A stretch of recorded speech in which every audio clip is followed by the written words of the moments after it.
Hoy, en el Día Internacional de Solidaridad con el pueblo palestino, recibimos en el Parlamento Europeo a Randa Siniora, que es Directora General del Centro de Asistencia Jurídica y Asesoramiento de la Mujer y una verdadera mujer al frente en la defensa de los derechos humanos de las mujeres en Palestina. Bienvenida al Parlamento Europeo, Randa. La primera pregunta que te quiero hacer es ¿cuáles son las dificultades específicas a las que se enfrentan las mujeres en Palestina? ¿Cómo las afecta la ocupación? ¿Y qué hacéis desde el Centro de Asesoramiento y Apoyo a las Mujeres que tú diriges? Thank you very much for inviting me and for asking me this. Actually, Palestinian women really face a lot of problems, being also still confined to traditional roles within the family because of the patriarchal structures in the society, combined with the Israeli military occupation that disproportionately impact the lives of Palestinian women. Due to the traditional roles, for example, when Palestinian women face the Israeli violations of human rights, they are sometimes within a patriarchal society blamed for the arrest of the children, okay, because they have the responsibility of taking care and the protection of the children. They have also the problem to manage the family with the limited water resources, the absence of infrastructure, sewage system. They have to confront, house demolitions. They have to manage the homes when Israelis come and demolish the homes. The mother and the wife still expected to continue the protection, the provision and managing of the family, and the hygiene of and the well-being of all members of the family, the care roles that they play also within the family. So both the patriarchal structures combined with the colonial Israeli policies impacting them really exacerbates and increases the sufferings of the Palestinian women and make Palestinian women more suffer from all these problems.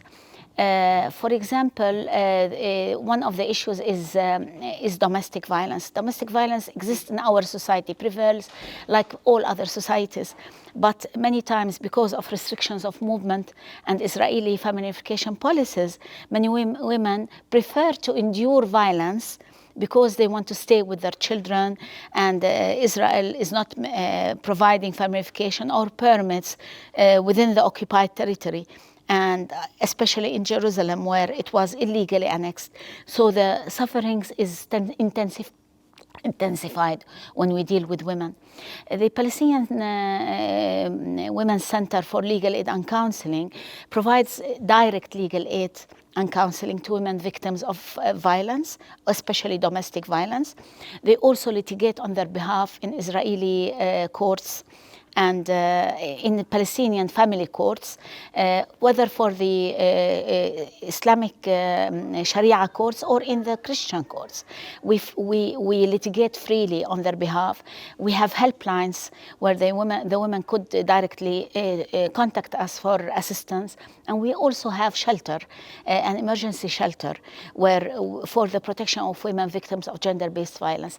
On the other hand, we also try to influence policies and legislation and ensure gender equality and non-discrimination in all Palestinian legislation. And the other forefront is to document and monitor Israeli violations as they impact women from a gender perspective, and try to conduct advocacy work, including the one we're doing that now with the European Union, to address the disproportionate impact of the Israeli occupation on Palestinian women and girls.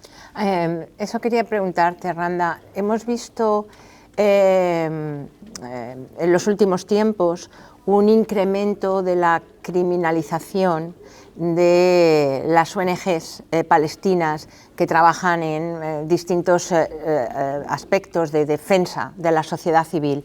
Tu asociación se ha visto afectada ¿cuáles son las principales dificultades con las que os encontráis en vuestro trabajo en este contexto? This is one of the major problems, the shrinking space for civil society organizations and human rights defenders.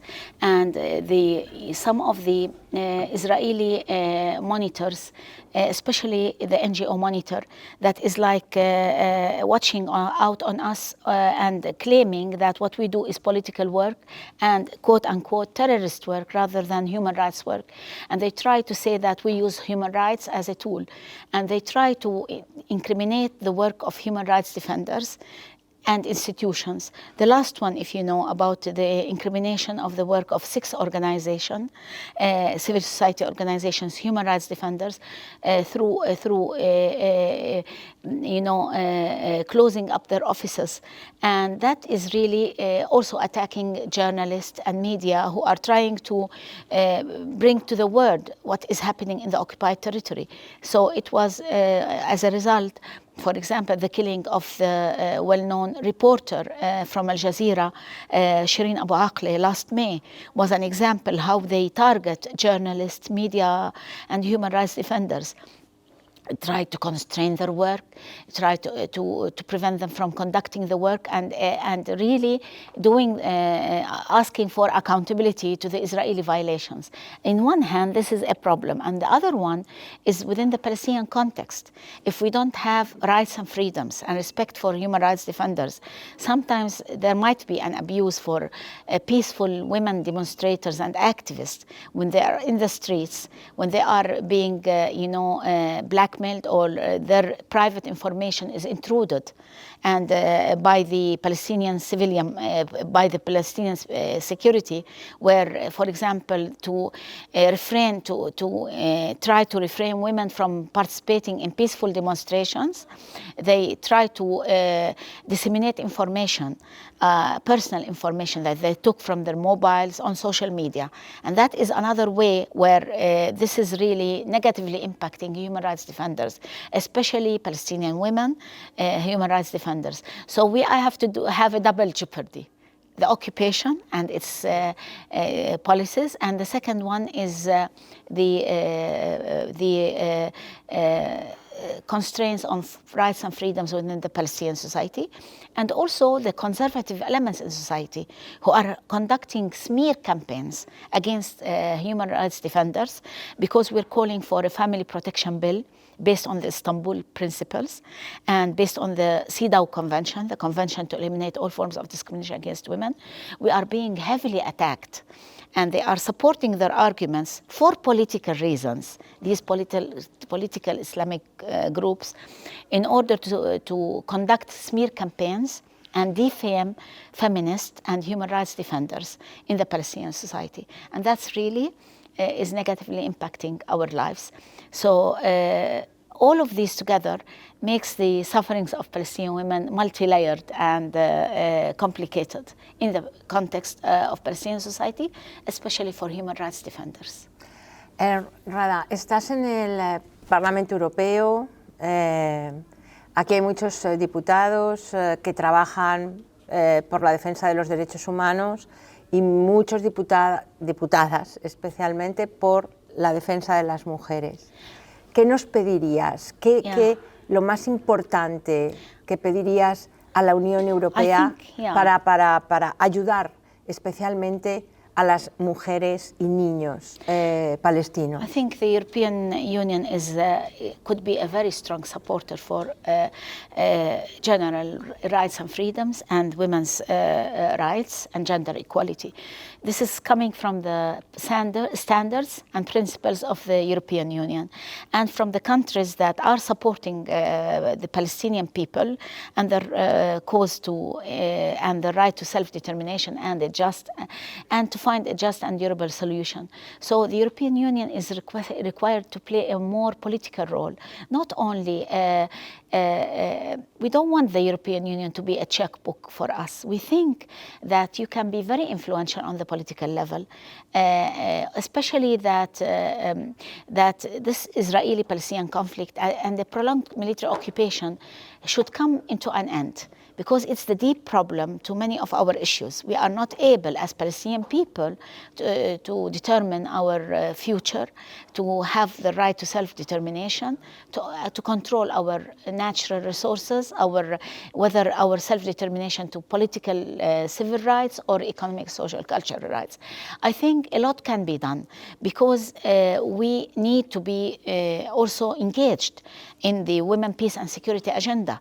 Women are peacemakers, and they look at the world in a different way. At least this is what I believe. And therefore, we can push the peace and agenda and settlement. We are against armament. We are against militarization, because we are paying the price every time there is militarization, there is conflict. Palestinian women, like other women in conflicts, they are suffering most, because this is combined with gender-based violence. And women are always used as a tool of war. So the European Union has the standards and